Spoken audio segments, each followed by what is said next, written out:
अक्कलकोट शहरात आणि ग्रामीण भागात अवैध वाहतुकीचा धुमाकूळ सुरू आहे। जिल्हा ट्रॅफिक पोलिसांचे दुर्लक्ष असून रस्त्यावर मात्र वाहन मोटरसायकल प्रवाशांना याचा त्रास सहन करावा लागतोय।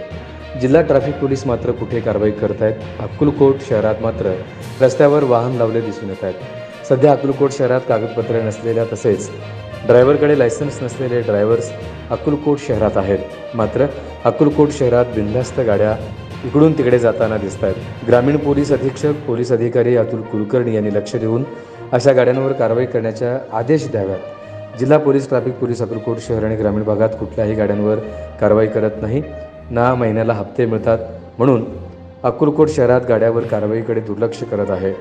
अक्कलकोट शहरात वाहतुकीची कोंडी होत आहे, मात्र ट्रॅफिक पोलीस मात्र भक्तांच्या गाड्या थांबवून करून त्यांच्यावर केसेस केली जात आहेत। मात्र कागदपत्र नसलेल्या आणि क्राफ्ट गाड्या असलेल्या गाड्यांवर जिल्हा ट्रॅफिक पोलीस मात्र कारवाई करत नसल्याचं दिसून येत आहे।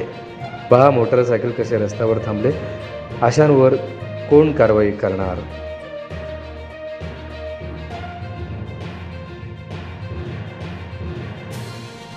सोलापूर शहरातील नामांकित उच्च महाविद्यालयात कार्यरत असलेल्या बोगस प्राध्यापक आणि कर्मचारी यांच्याबद्दलचा इतिवृत्तांत लवकरच पहा आपल्या न्यूज एक्सप्रेस सोलापूर या वृत्तवाहिनीवर। वृत्तवाहिनी पदार्पणात लवकरच करणार पर्दाफाश।